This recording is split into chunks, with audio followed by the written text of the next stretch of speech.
एक बार चेक करना, चालू है क्या? हैं? एक बार वॉइस चेक करना। लाइव शुरू हो गए ना? हैं?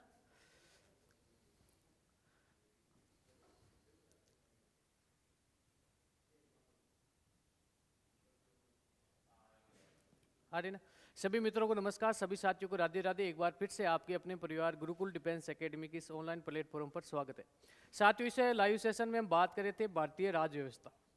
भारतीय राज्य व्यवस्था में अभी तक हमने बात की है भारतीय संविधान के बारे में, संविधान के बारे में बेसिक जानकारी, भारतीय संविधान के बारे में, संविधान, और संविधान में ही हमने बात की थी संविधान सभा की।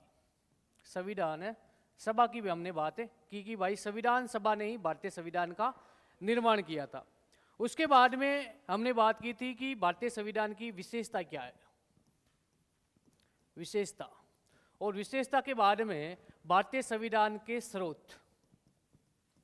स्रोतों के बारे में बात की कि भारतीय संविधान लगभग विश्व के 60 देशों के संविधान को हमारी संविधान सभा ने पढ़ा था, और उसके बाद में वहाँ से जो उन संविधानों की जो हमें अच्छी बातें लगी है ना, कोई भी अनुच्छेद है या कोई भारतीय संविधान का कोई भाग है, उन संविधानों का भाग है, उसको हमारे संविधान में जोड़ लिया गया है ना। तो भारतीय संविधान के स्रोत भी हमने पढ़ लिए, और कैबिनेट मिशन और अंतरिम सरकार भी हमने बात की है ना। कैबिनेट मिशन के बारे में भी बात की, अंतरिम सरकार के बारे में भी हमने बात की है। कल की क्लास में हमने बात की थी भारतीय संविधान के भाग के बारे में। मूल संविधान में कितने भाग थे? 22 भाग थे, और आज भी भाग कितने हैं? 22 है। लेकिन यदि आपसे पूछ ले कि गणना की दृष्टि से कितने हैं, तो 25 है ना। गणना की दृष्टि से कितने हैं? 25 भाग है, ठीक है ना। और कल की क्लास में हमने भाग 1 के बारे में बात की। 1 में किसका उल्लेख है? संघ व उसके राज्य क्षेत्र के बारे में उल्लेख है, यानी भारत के बारे में सामान्य जानकारी है कि भारत में 28 राज्य है, 8 केंद्र शासित प्रदेश है। तो उन राज्यों के बारे में और उन केंद्र शासित प्रदेशों के बारे में किसमें जानकारी मिलती है? भारतीय संविधान के भाग नंबर 1 में, ठीक है ना। अब इन राज्यों की संख्या बढ़ भी सकती है और राज्यों की संख्या घट भी सकती है, भाई ध्यान रखना, घट भी सकती है और बढ़ भी सकती है। उसके बाद में हमने बात की भाग नंबर 2 के बारे में, नागरिकता, कि भाई भारत का नागरिक कौन होगा, है ना। और अनुच्छेद 5 से लेकर के अनुच्छेद 11 तक, है ना, नागरिकता का उल्लेख। ये प्रश्न कई बार पूछा गया है कि नागरिकता का उल्लेख भारतीय संविधान के कौन से भाग में है, तो भाग नंबर 2। उसके बाद में भाग नंबर 3 वेरी वेरी इंपॉर्टेंट, है ना, वेरी वेरी इंपॉर्टेंट भाग नंबर 3। इसमें ध्यान रखना मूल अधिकार, मौलिक नहीं, मूल अधिकारों का उल्लेख है, मूल अधिकारों का उल्लेख है। और मूल अधिकारों को ही भारतीय संविधान का मेघना कार्टा कहा जाता है। क्या कहा जाता है? मेघना कार्टा। और मूल अधिकार और भारतीय संविधान के भाग नंबर 3 को हमारे देश के प्रथम प्रधानमंत्री पंडित जवाहरलाल नेहरू ने संविधान की आत्मा बताया, ठीक है ना। क्योंकि मूल अधिकार के तहत ही आज आप क्या ले रहे हो? शिक्षा ले रहे हो, है ना। आज अलग अलग प्रकार की आप फैशन करते हो ना, हाँ, किसके तहत है? मूल अधिकार के तहत ही है ना। शिक्षा ग्रहण करना, मन चाहे, है ना, लड़की से विवाह करना। लेकिन ये ध्यान रखना, विवाह तो कर सकते हो, लेकिन लड़की की, है ना, मर्जी होनी चाहिए। ऐसा नहीं है कि मुझे ये लड़की पसंद है मैं शादी करूंगा तो उल्टा पड़ जाएगा भाई, ठीक है ना। उसके बाद में भाग नंबर 4 नीति निर्देशक तत्व, है ना, नीति निर्देशक तत्व का उल्लेख है, और अनुच्छेद 37 से लेकर के अनुच्छेद 51 तक। फिर बात करें भाग नंबर 4 के, भाग नंबर 4 के, इसमें किसका उल्लेख है? मूल कर्तव्य। मूल कर्तव्य हमारे मूल संविधान में नहीं थे, है ना, ऐसे भी याद कर लेना। मूल कर्तव्य मूल संविधान में उल्लेख नहीं था, है ना। मूल समझ आ रहा ना। तो ये मूल संविधान में इसका उल्लेख नहीं था, बाद में जोड़ा गया। कब जोड़ा गया? 1976 में इंदिरा गांधी जी की सरकार है। इंदिरा गांधी जी ने कहा कि हम भारत के नागरिक हैं, हम भारतीय हैं, हम हिंदुस्तानी हैं, हमारा कुछ देश के प्रति क्या होना चाहिए? मूल कर्तव्य होने चाहिए कि भाई राष्ट्रगान का सम्मान करना, हमारे संविधान का सम्मान करना, जो हमारे प्रमुख राष्ट्रीय आंदोलनकारी जो नेता थे उनका क्या करना? सम्मान करना, है ना। जो सार्वजनिक या कोई सरकार की संपत्ति है उनकी क्या करना? रक्षा करना, है ना। ये भी हमारे मूल कर्तव्य। इतना मूल कर्तव्य नहीं है कि हम भारत का ही खाते हैं, भारत का ही पीते हैं, ये मूल कर्तव्य, इससे बढ़ के भी और कुछ मूल कर्तव्य है, ठीक है ना। उसके बाद में भाग नंबर 5 वेरी वेरी इंपॉर्टेंट, संघ सरकार का उल्लेख, इसमें सब आ जाएंगे आपके, है ना। संघ सरकार का मतलब है राष्ट्रपति भी आ जाएगा, उपराष्ट्रपति, प्रधानमंत्री, मंत्री परिषद, भारत की संसद जिसमें लोकसभा, राज्यसभा, है ना, और भारत की न्यायपालिका में सर्वोच्च न्यायालय, ठीक है ना। तो ये ध्यान रखना। भाग नंबर 6 राज्य सरकार। भाई संघ सरकार के बाद में राज्य सरकार। आपको पता है कि हमारे देश में 2 प्रकार की सरकार है। कितने प्रकार की? 2 प्रकार की। भाई केंद्र की सरकार अलग है और राज्य की सरकार है अलग है।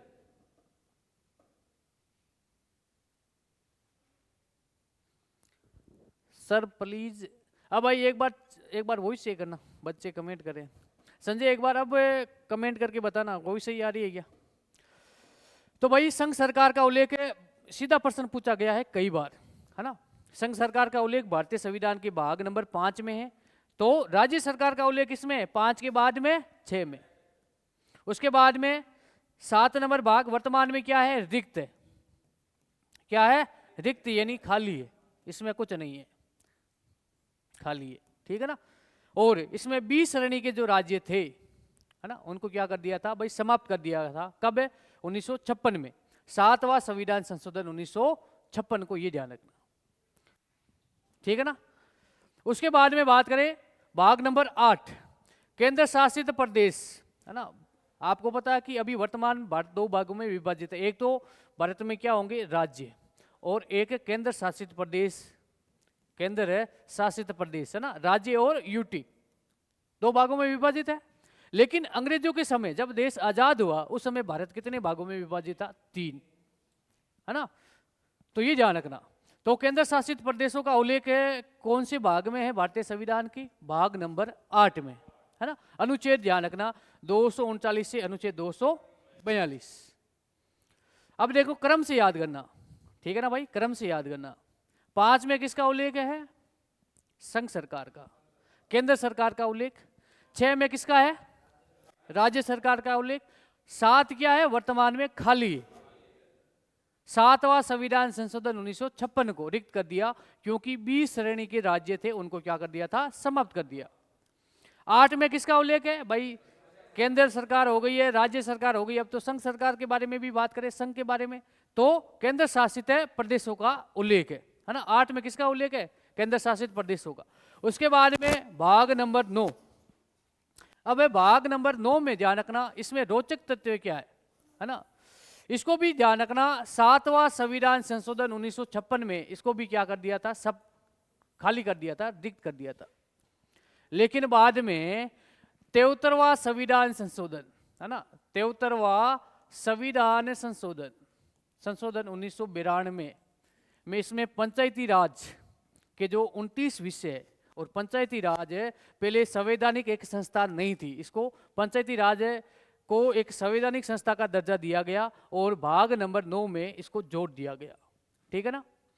और उसके बाद में भाग नंबर 9 कह, इसमें किसका उल्लेख है? नगर पालिका। किसका उल्लेख है? नगर पालिका। भाई 9 को याद कर लेना। 9 में तो है किसका? पंचायतों का, ग्राम पंचायतों का। और 9 कह में किसका उल्लेख है? नगर पालिका। उसके बाद में 9 ख, इसमें सहकारी समितियां, है ना, सहकारी समितियों का उल्लेख है, ये भी बाद में जोड़ा गया है। उसके बाद में भाग नंबर 10 अनुसूचित जनजाति क्षेत्र, है ना, अनुसूचित जनजाति क्षेत्र। यहां तक कल लिख चुके हैं ना, ऐसे 16 तक लिख लिया, वेरी गुड। भाई 11 में किसके बारे में उल्लेख है? संघ और राज्यों के बीच के संबंध का उल्लेख है। भाई केंद्र सरकार और राज्य सरकार के बीच में कोई मतभेद ना हो, है ना, उसके संबंध का उल्लेख इसमें भाग नंबर 11 में। फिर हमने बात की भाग नंबर 12 वित्त से संबंधित मामले। भाई राज्य सरकार को बजट कौन देती है? केंद्र सरकार। और केंद्र सरकार, ऐसा नहीं है कि भाई केंद्र में सरकार किसी और पार्टी की है और राज्य में सरकार किसी और पार्टी की है ना, ऐसा नहीं होगा, है ना। ये हमारे संविधान में स्पष्ट लिखा है, को किसी भी सरकार के साथ में भाई भेदभाव नहीं किया जाएगा। लेकिन फिर भी राज्य सरकारें आरोप लगाती है कि केंद्र सरकार हमारे साथ में सही नहीं कर रही है, हमें बजट नहीं देती है। लेकिन संविधान में स्पष्ट लिखा गया है कि भाई वित्त का क्या किया जाएगा? बंटवारा किया जाएगा। उसके बाद में बात करें भाग नंबर 13 व्यापार व वाणिज्य से संबंधित, व्यापार और वाणिज्य से संबंधित। इसका मतलब क्या है? इसका मतलब ये है कि आप भाई व्यापार कर सकते हो, आप मतलब अपनी भाई अलग अलग क्षेत्रों में जाकर के, भारत के किसी भी भाग में जाकर के आप अपना व्यापार कर सकते हो, है ना, अपने उद्योग धंधे विकसित कर सकते हो, ठीक है ना। ये भारतीय संविधान में उल्लेख है ना। राजस्थान का कोई नागरिक, राजस्थान निवासी है और भारत के जैसे मान लो कि उत्तर प्रदेश में जाकर के अपना बिजनेस खोल सकता है ना। तो ये हमारे संविधान में उल्लेख है भाग नंबर 14 में, 13 में ना, 14 में, भाग नंबर 14 में क्या है? संघ और राज्यों के अधीन सेवाएं, जिसमें मैंने बताया था कि जो संघ लोक सेवा आयोग है, यूपीएससी है, अलग अलग राज्यों की अलग अलग सेवाएं है ना, जैसे हमारे राजस्थान में आरपीएससी है ना। उसके बाद में भाग नंबर 14 के, ये बाद में जोड़ा गया, मूल संविधान में नहीं था, प्रशासनिक अधिकरण है ना, प्रशासनिक अधिकरण। और उसके बाद में वेरी वेरी इंपोर्टेंट ये है भाग नंबर 15, निर्वाचन आयोग। निर्वाचन आयोग, निर्वाचन आयोग ये क्या है? स्वतंत्र है ना, ये सरकार के अधीन नहीं है। यदि निर्वाचन आयोग पर सरकार का नियंत्रण हो गया तो क्या चुनाव निष्पक्ष होंगे? क्या नहीं होंगे, है ना। और निर्वाचन आयोग, ये निर्वाचन आयोग है, ये हमने किस देश के संविधान के स्रोत से ग्रहण किया? कौन बताएगा मुझे? ब्रिटेन से, वेरी गुड। उसके बाद में भाग नंबर 16, आज यहां से पढ़ेंगे, है ना, भाग नंबर 16, 15 तक पढ़ चुके ना कल, आज है इसके बारे में बात करेंगे, भाग नंबर 16। इसमें ध्यान रखना, अनुच्छेद 330 से अनुच्छेद 342 तक SC ST है ना, अनुसूचित जाति और अनुसूचित जनजाति और प्लस है OBC तथा आंग्ल भारतीय समुदाय के संबंध में विशेष उपबंध, आरक्षण की बात है ना। SC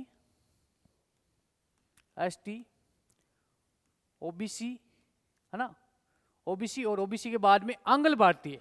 आंग्ल भारतीयों के बारे में मैं बता चुका हूँ, उदाहरण भी दिया था मैंने, है ना, दिया था ना, है ना। आंग्ल भारतीय का मतलब ये है कि जो बच्चा, उसकी माता या तो विदेशी हो या भारतीय हो, या पिता, भाई ये दोनों में से, माता पिता में से एक विदेशी होना चाहिए, है ना। जैसे कि राहुल गांधी उदाहरण तौर पे, इतना बड़ा नेता है भारत का, है। राहुल गांधी जी के पिता तो भारत के थे, राजीव गांधी जी, माता कहाँ की है? इटली की, सोनिया जी। तो विशेष देखा जाए तो राहुल गांधी जी का एक आंग्ल भारतीय है ना। तो आंग्ल भारतीय, और वर्तमान में ध्यान रखना EWS ये नया आरक्षण दिया गया है सामान्य वर्ग में, 10% आरक्षण दिया गया है, तो EWS वाले भी इसमें शामिल है, ठीक है ना। ये 16 नंबर, इसको भी लिखो भाई, लिख लिया ना कल लिया, वेरी गुड। अब बात करेंगे भाग नंबर 17, वेरी वेरी इंपोर्टेंट लगा लेना मेरे प्यारे बच्चों, इंपोर्टेंट लगा के।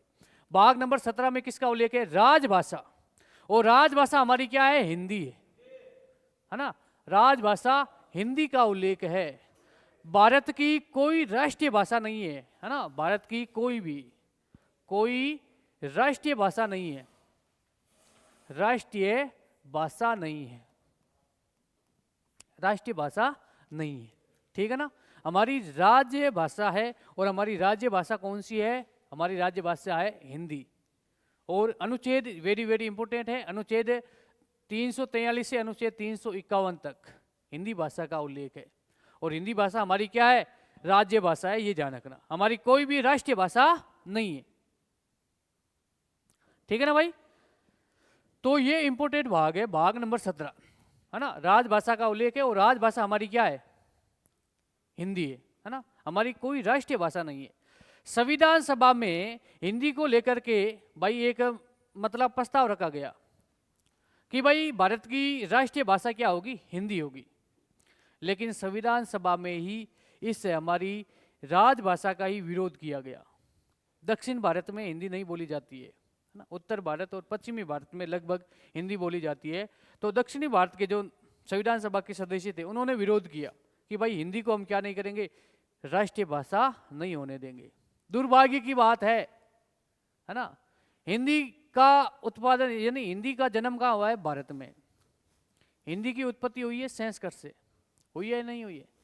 और हमारी मातृभाषा क्या थी? संस्कृत थी प्राचीन समय में, और हमारी मातृभाषा का विरोध हो रहा था। ऐसा देश है हमारा। और दुर्भाग्य की बात है हमारी राष्ट्रीय भाषा होनी चाहिए थी हिंदी, लेकिन हमारी राष्ट्रीय भाषा हिंदी नहीं बनी, है ना। और हमारी कोई राष्ट्रीय भाषा नहीं है भाई, न तो हमारा देश का कोई राष्ट्रीय धर्म है और न ही हमारी देश की कोई राष्ट्रीय भाषा है, ध्यान रखना। हाँ, कोई बात नहीं है, हमारा देश का राष्ट्रीय धर्म नहीं है तो कोई बात नहीं, क्योंकि सभी धर्मों को समानता का अधिकार है और संविधान के अनुसार सभी धर्म क्या है, समान है ना। किसी के साथ में भेदभाव नहीं है।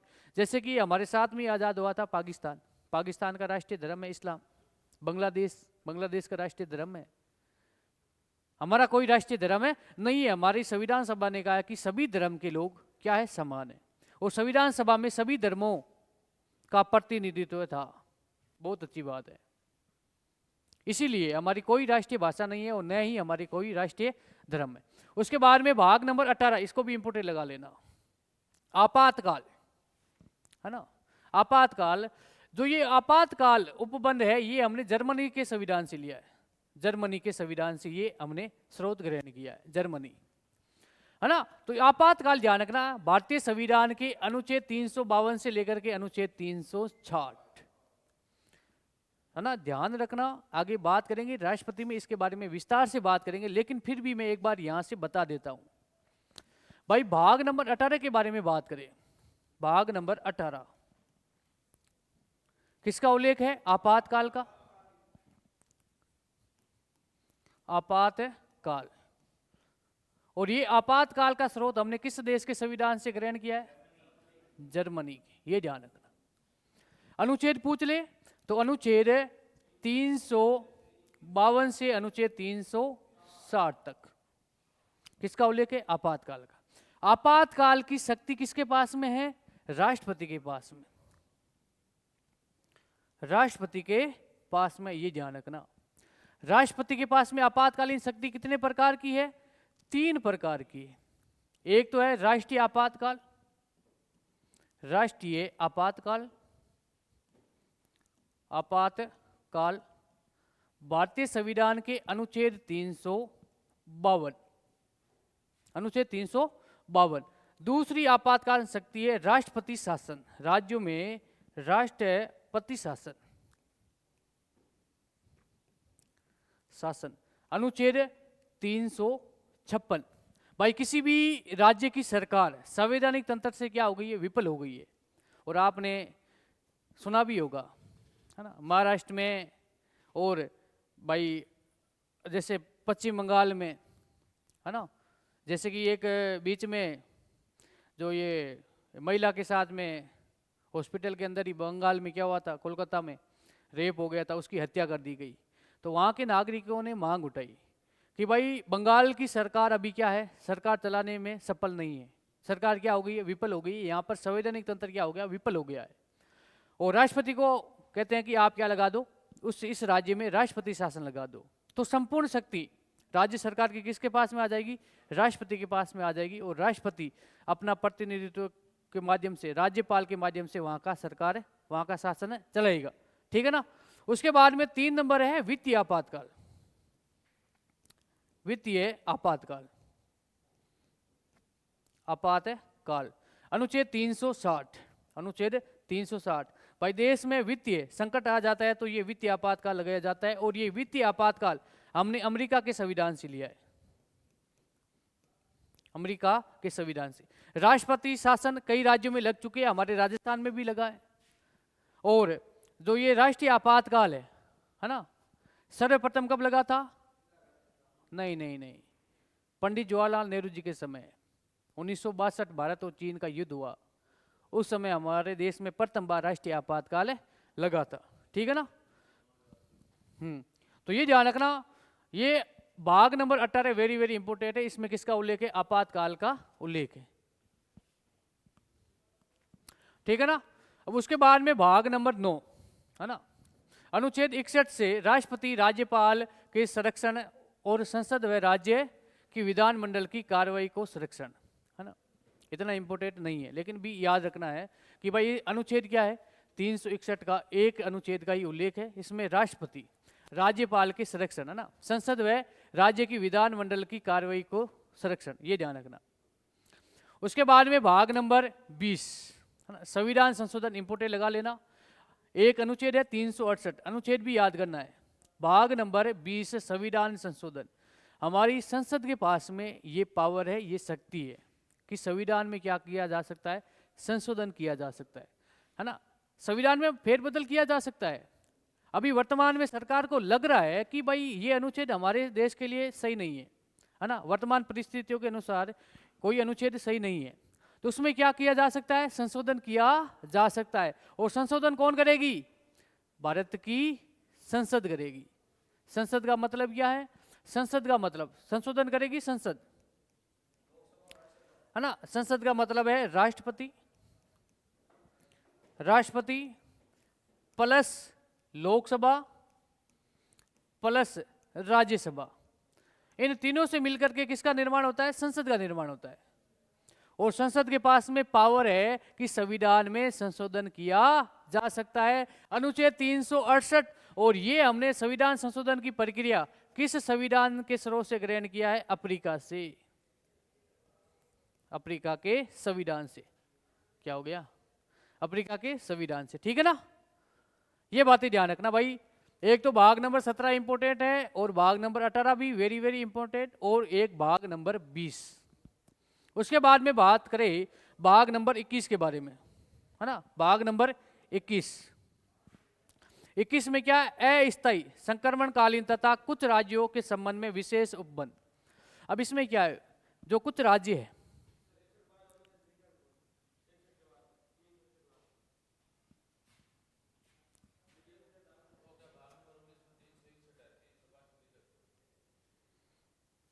तीन सौ बासठ मतलब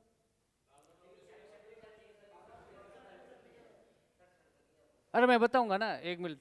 अच्छा भाग, अच्छा अनुच्छेद नहीं है, हाँ। अस्थायी संक्रमणकालीन तथा कुछ राज्यों के लिए, इसको समझना है ना। अच्छा इसमें बीच में से अनुच्छेद कहाँ चले गए, अनुच्छेद सब इसमें शामिल है ना, एक एक चीज के बारे में बात करेंगे। इसमें क्या है कि आपको पता है कि जम्मू कश्मीर को विशेष राज्य का दर्जा दिया गया था ना, अनुच्छेद 370। और जो धारा 35A, जम्मू कश्मीर को विशेष राज्य का दर्जा दिया गया था या नहीं दिया गया। और पूर्वोत्तर राज्य है ना, जो 7 सिस्टर, उनको भी विशेष राज्य का कुछ प्रावधान किया गया है। जो ये विशेष राज्य का जो दर्जा दिया गया है ना, दिया जाता है, उनका उल्लेख इसमें भाग नंबर 21 में है, ठीक है ना। ये बात भाग नंबर 21 में। भाग नंबर 22 में क्या है, संविधान का संक्षिप्त नाम तथा हिंदी भाषा में प्राधिकृत है। भाई संविधान का जो नाम लिखा गया है ना, उसका उल्लेख इसमें है भाग नंबर 22 में। इसमें ज़्यादा कुछ विशेष नहीं है। आपको इस स्लाइड में एक तो भाग नंबर 17 याद करना है, एक नंबर 18 है ना, और एक भाग नंबर 20, 3 भाग याद करने। अब मैं बता देता हूँ कौन से भाग याद करने हैं। भाग नंबर 2, भाग नंबर 3 याद करना है, 4, 5 है ना, 5 के बाद में 6, और 6 के बाद में भाई देखो 7 खाली है ना, 7 है खाली है। और 8 में किसका उल्लेख है, केंद्र शासित प्रदेशों का उल्लेख है। उसके बाद में भाग नंबर 9 याद कर लेना है ना, भाग नंबर 9। उसके बाद में एक भाग बीच में आपको पता है कि निर्वाचन आयोग है ना, भाग नंबर 15 ये याद कर लेना, और भाग नंबर 11। और उसके बाद में भाग नंबर 17 और भाग नंबर 18 है ना, भाग नंबर 18। ये भाग आपको कम से कम याद होने चाहिए, है ना। और एक हाँ 20, भाग नंबर 20, ये भाग आपको याद होने चाहिए। भाग सभी लिखने हैं लेकिन इतने भाग आपको याद होने चाहिए। अब इस भाग में कोई भी डाउट हो तो आप पूछ सकते हो, भाई इसको क्या है, इसमें समझने लायक क्या है ना। बार बार पढ़ोगे तो याद हो जाएंगे, ठीक है ना, यही सिस्टम है।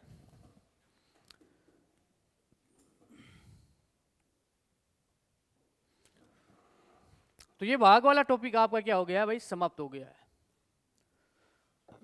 अब इसमें देखो कुछ बातें हैं, नोट लिखा नहीं है, अरे भाई लिखो है ना, लिखना जरूरी है, सिर्फ समझना ही कोई जरूरी नहीं। यहां तक लिख लिया ना, अब लिखो इसको। संक्षिप्त है ना, ये नाम है संविधान का कि भाई भारत का संविधान है। तब तक मैं ऑनलाइन बच्चे उनके बारे में पूछ लेता हूँ ना।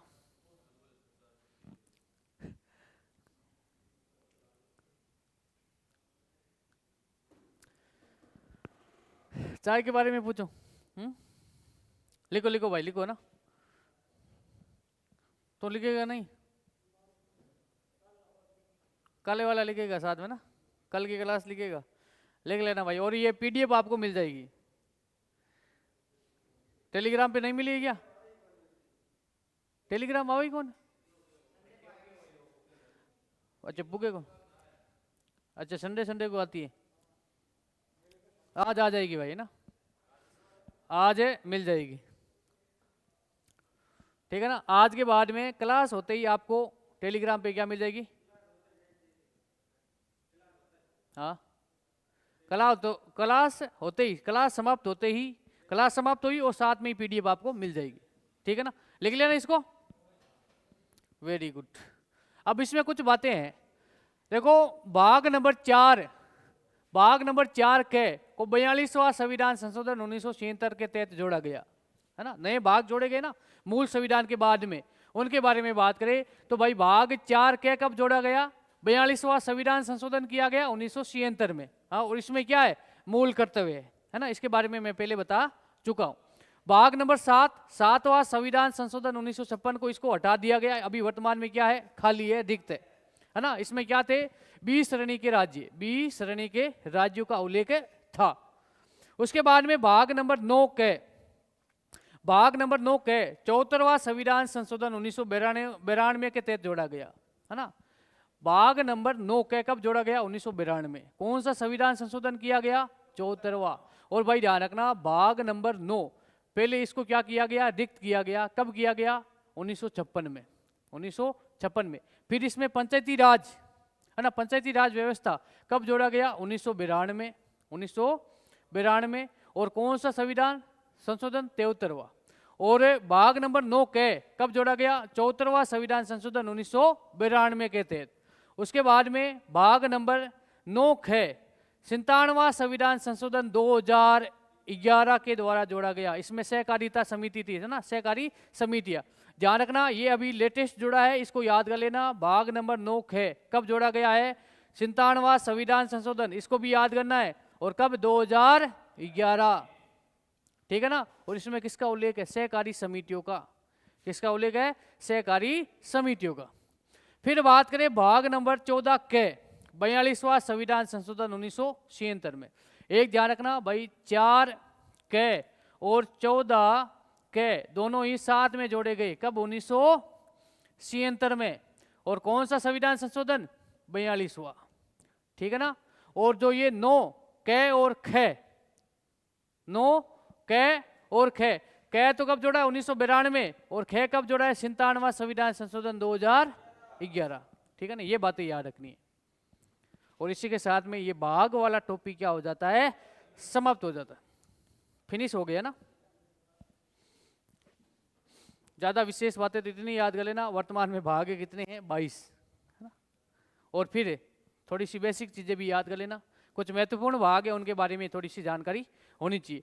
और हम भाई भारत के नागरिक है, भारत के नागरिक हो ना, है तो आपका कर्तव्य है, मूल कर्तव्य संविधान के बारे में जानकारी होनी चाहिए, होनी चाहिए ना। और फिर भी आप शिक्षित हो और आपको भी अपने देश के बारे में पता नहीं है, आपके देश के संविधान के बारे में पता नहीं है, तो हमें भारतीय नागरिकता होनी भी नहीं चाहिए हमारे पास में, है। ठीक है ना भाई। अब देखो नया टॉपिक है, समझना। नया टॉपिक है भारतीय संविधान की अनुसूचियां, है ना, भारतीय संविधान की अनुसूचियां, भारतीय संविधान की अनुसूचियां समझना। टॉपिक है अनुसूचियां। अनुसूचियों में बात करें मूल संविधान की, मूल संविधान, संविधान और वर्तमान संविधान, वर्तमान है संविधान। मूल संविधान में कुल कितनी अनुसूचियां थी? 8।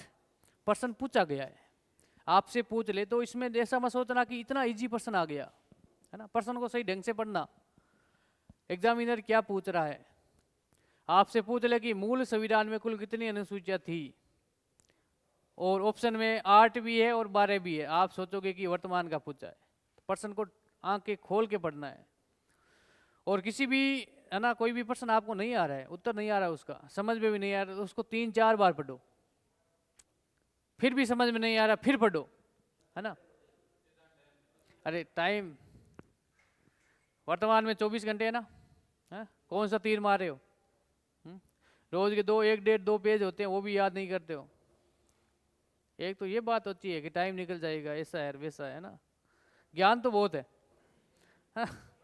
भारत में ज्ञानी है ना, ज्ञानी व्यक्तियों की कोई कमी नहीं है, ज्ञान बहुत है ना।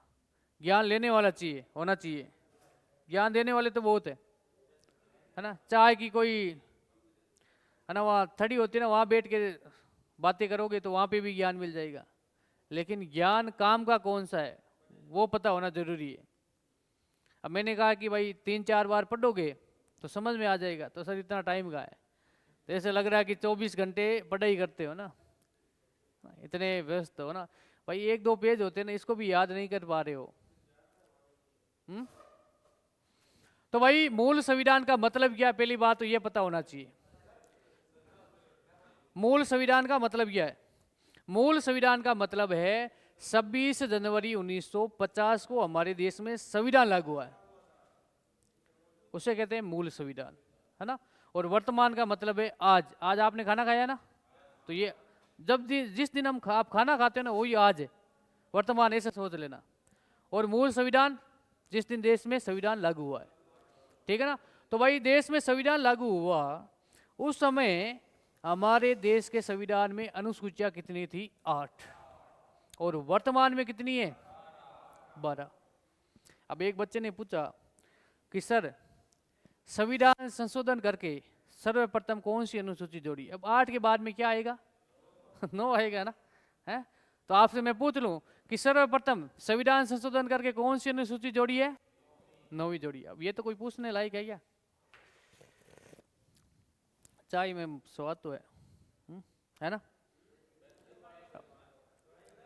अब ऐसे सोच लो कि सभी पी रहे हैं, तो भाई हेडिंग डालना अनुसूचियां, हेडिंग डालना अनुसूचियां, लिखना मूल संविधान में, मूल संविधान में 8 अनुसूचियां थी तथा वर्तमान में इनकी संख्या 12। यहां से लिखना शुरू कर दीजिए, नया टॉपिक है ना।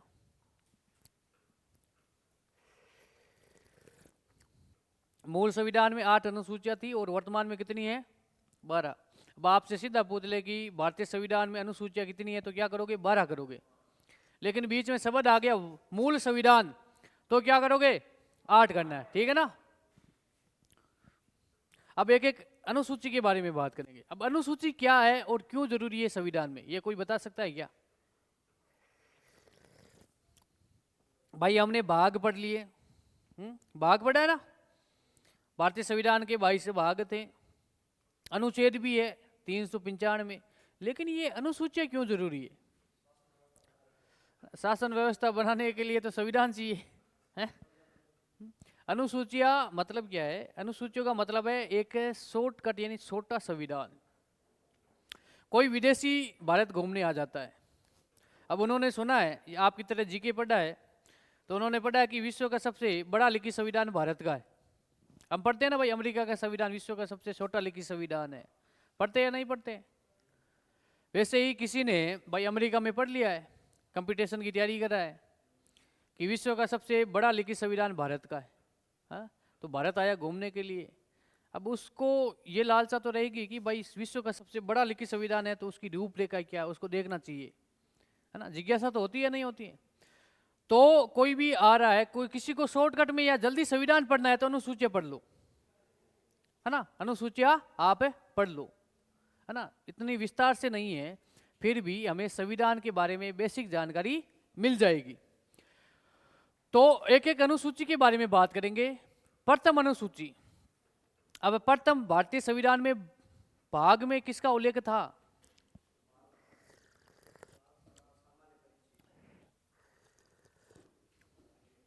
भाग नंबर 1 में किसका उल्लेख था? भारत संघ राज्यों का देश है, भारत संघ राज्यों का देश है। वैसे ही अनुसूची 1 में भारत संघ राज्यों व केंद्र शासित प्रदेश का देश है। अनुसूची 1 और भाग नंबर 1 समान है। अनुसूची 1 में किसका उल्लेख है? भारत संघ राज्यों या केंद्र शासित प्रदेशों का उल्लेख है, यानी भारत का सामान्य जानकारी, भारत की सामान्य जानकारी है ना भाई। ये ध्यान रखना कि भारत में 28 राज्य है, वर्तमान में 8 केंद्र शासित प्रदेश है, और अब इनमें राज्यों की संख्या बढ़ भी सकती है और घट भी सकती है। भारत क्या है? भारत विश्व में एक ही देश है, और अनुसूची 1 में किसका उल्लेख है? भारत का। ऐसे याद कर लेना, ट्रिक के माध्यम से याद करेंगे। अनुसूची 1 और भारत विश्व में एक है या नहीं? अनुसूची 1 और भारत विश्व में एक, तो भारत की क्या मिलती है उसमें? जानकारी। और भारत में क्या है भाई? 28 राज्य है, भारत की सरकारें हैं, और भारत में ध्यान पर रखना 2 प्रकार की सरकार है, ये जानकारी है। भारत में लोकतंत्र है, भारत में गणतंत्र है, ये भारत की सामान्य जानकारी मिलती है। भारत के बारे में सामान्य जानकारी या भारत का परिचय। भारत की भौगोलिक स्थिति क्या है, भारत के पड़ोसी देश कौन कौन से है, इसके बारे में जानकारी अनुसूची 1 में मिलती है ना। ऐसे याद कर लेना, अनुसूची 1 भारत विश्व में एक, है ना। ठीक है ना, हो गया याद। अब है दूसरी अनुसूची, अब है अनुसूची 2। अब इसमें थोड़ी सी टाइपिंग में मिस्टेक है, अनुसूची 2। अब एक कहावत है ना, कोई गरीब है और उसके पास में अचानक पैसे आ जाते हैं, है ना, बंगला, गाड़ी, है ना, घोड़ा, आर्थिक रूप से मजबूत होता है, तो पड़ोसी कहते हैं ना कि इतने पैसे कहाँ से आए? कोई 2 नंबर का धंधा कर लिया क्या? है? इतने पैसे कहाँ से आ गए भाई? 2 नंबर के धंधा कर लिया। 2 नंबर से क्या आते हैं? पैसे। अनुसूची 2 का मतलब क्या? वेतन भत्ते। वेतन भत्ते में क्या होते हैं? पैसे ही मिलते हैं। 2 नंबर से क्या मिलते हैं? पैसे मिलते हैं। 2 नंबर से पैसे कमाए जाते हैं, और अनुसूची 2 में वेतन भत्तों का उल्लेख है। वेतन भत्ते में क्या होते हैं? पैसे ही होते हैं। और भाई वेतन भत्ते किसके? हमारे तो है नहीं, पदाधिकारी। पदाधिकारी मतलब सरकारी पदाधिकारियों की वेतन भत्ते का उल्लेख है। ठीक है ना। 2 नंबर से हम क्या कमाते हैं? पैसे। पैसे कमाते हैं। और 2 नंबर अनुसूची में वेतन भत्तों का उल्लेख है। वेतन भत्ते किसके? सरकारी पदाधिकारी। सरकारी पदाधिकारी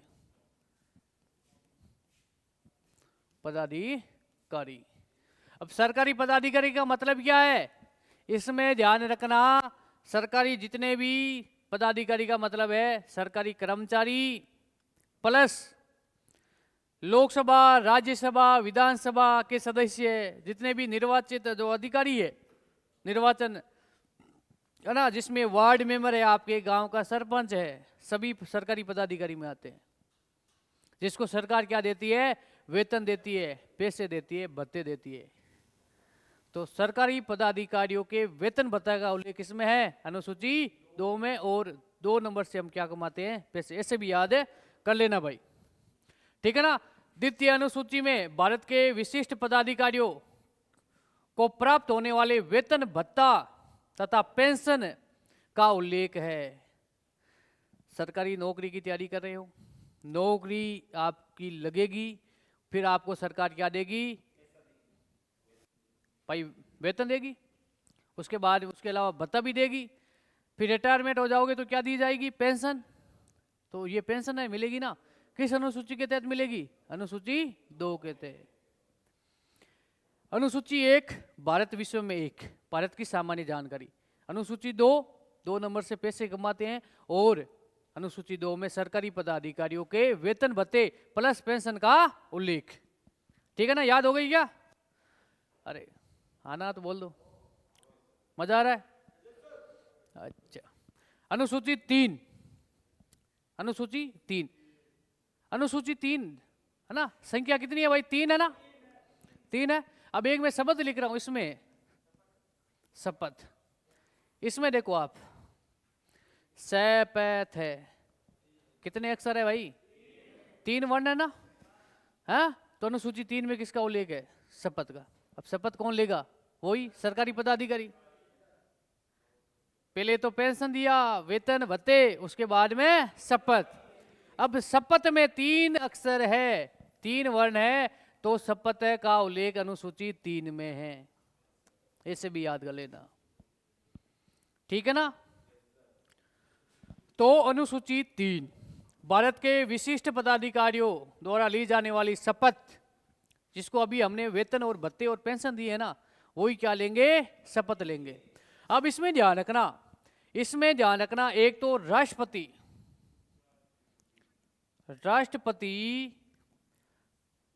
प्लस राज्यपाल की शपथ अनुसूची में नहीं होकर के किसमें है? अनुच्छेद में है। ये ध्यान रखना।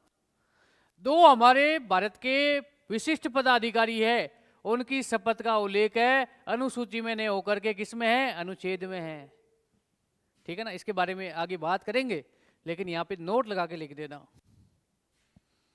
है ना? अनुसूची 3 लिख दी ना, विशिष्ट पदाधिकारियों द्वारा ली जाने वाली शपथ, ठीक है ना? अब इसमें एक नोट लगा के लिखना, राष्ट्रपति व राज्यपाल पद की शपथ का उल्लेख, राष्ट्रपति व राज्यपाल पद की शपथ का उल्लेख अनुसूची 3 में नहीं होकर के अनुच्छेद में है।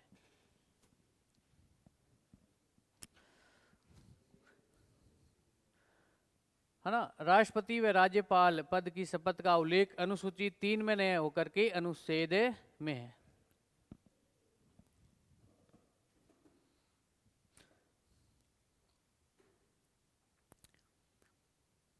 राष्ट्रपति अनुच्छेद 62 नहीं है भाई, है ना संजय? अनुच्छेद 60 है ना?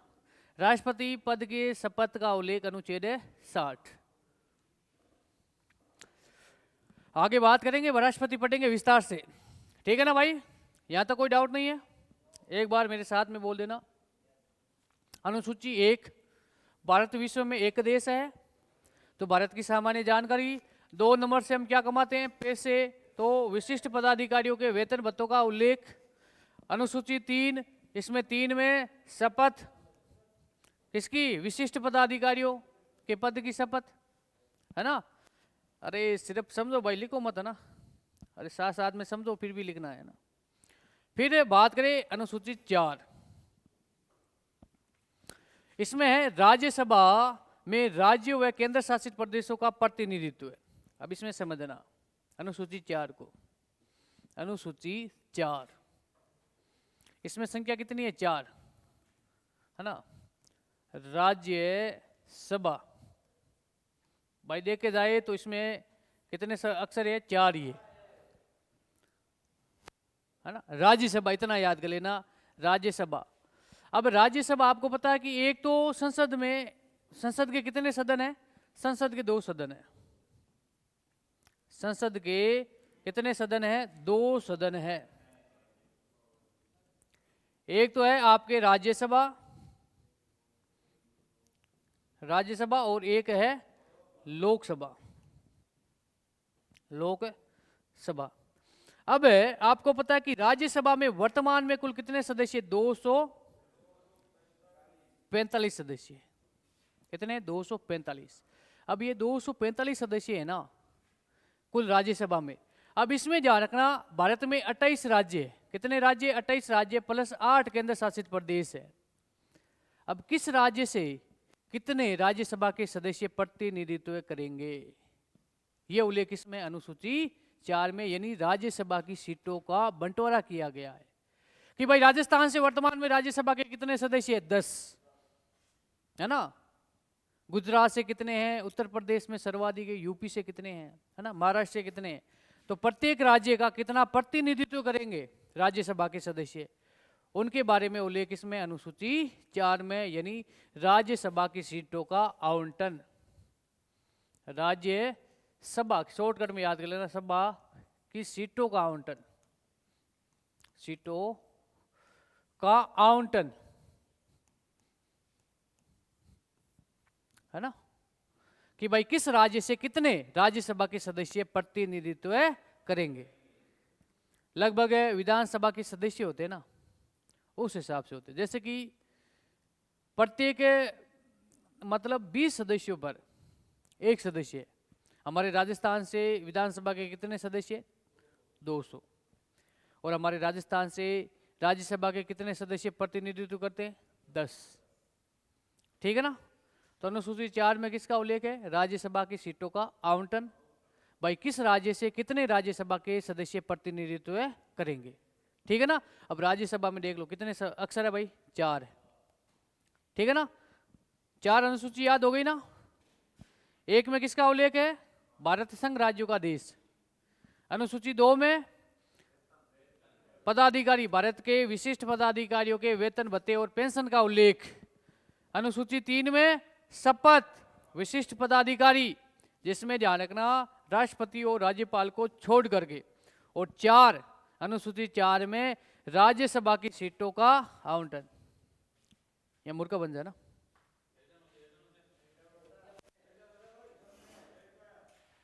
बैठ बैठ बैठ, जल्दी क्यों आया आज इतना? कोई बात नहीं भाई, ठीक है ना भाई। 4 अनुसूची याद हो गई ना, वेरी गुड। अब बात करें अनुसूची 5। अनुसूची 5, अनुसूची 5 में अनुसूचित है ना, अनुसूचित क्षेत्र और जनजाति क्षेत्रों का प्रशासन व नियंत्रण, है ना। जो अनुसूचित जाति है ना, उन जातियों को जो क्षेत्र है अलग अलग, ध्यान रखना, अनुसूचित क्षेत्र और अनुसूचित जनजाति क्षेत्र, है ना, ये निर्धारित कौन करता है? भारत का राष्ट्रपति करता है। तो वहां पर जो वहां का प्रशासन है ना, उस प्रशासन पर नियंत्रण कौन करेगी? केंद्र सरकार। और उन अनुसूचित जाति और अनुसूचित जनजाति क्षेत्र में, है ना भाई, केंद्र सरकार विशेष योजना, है ना, ये योजनाएं लागू करेगी। और उन क्षेत्रों को, है ना, जो मुख्य धारा है, वहाँ शिक्षा है, पानी है ना, बिजली है, सड़क है ना, और ये परिवहन है, इनसे जोड़ करके उनको क्या करेंगे? अनुसूचित क्षेत्रों को मुख्य भारत के जो अन्य मुख्य धारा है ना, मुख्य समाज है या मुख्य धारा, उनसे उनको जोड़ेंगे। ठीक है ना।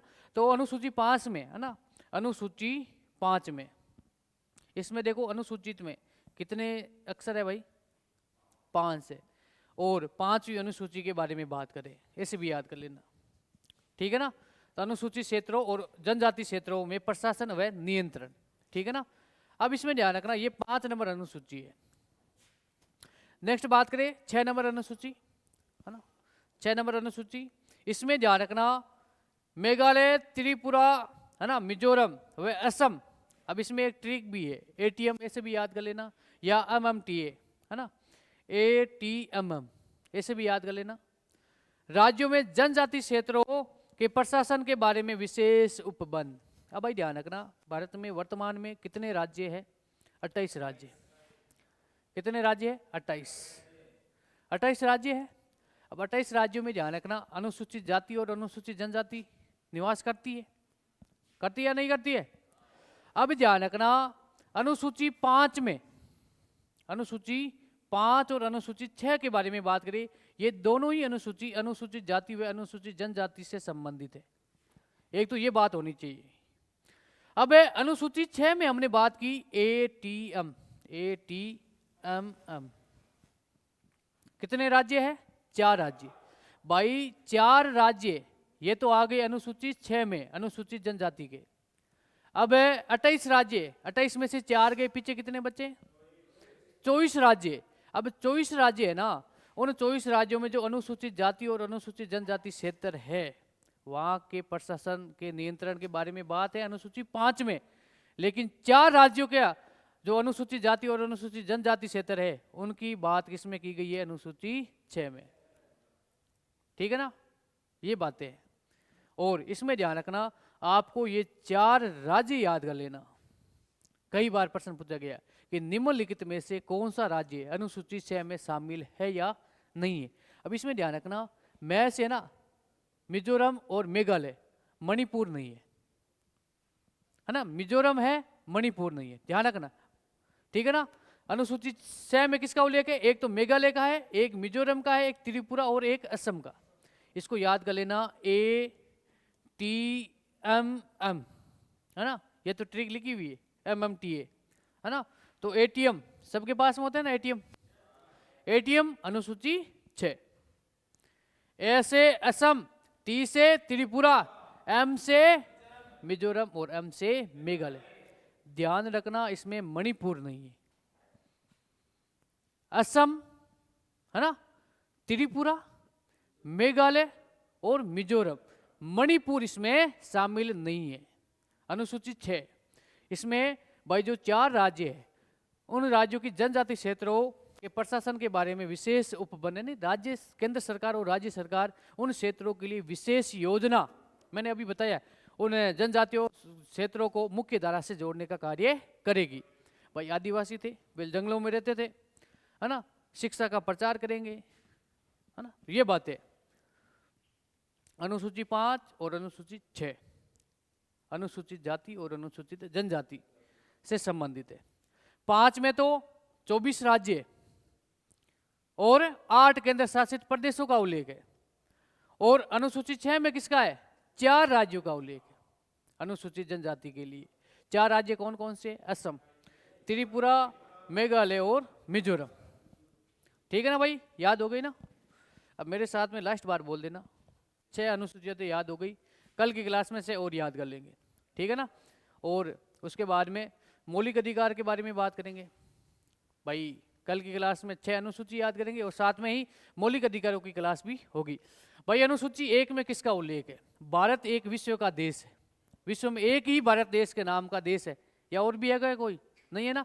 तो भारत के बारे में सामान्य जानकारी है। भारत में 28 राज्य और 8 केंद्र शासित प्रदेशों का उल्लेख। अनुसूची 2 नंबर से पैसे कमाते हैं, है ना। विशिष्ट पदाधिकारियों के वेतन भत्तों का उल्लेख है, ठीक है ना।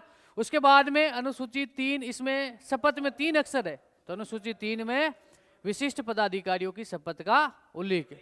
अब भाई इसमें 4 में राज्यसभा में कितने सदस्य शब्द है? 4 ही अक्षर है।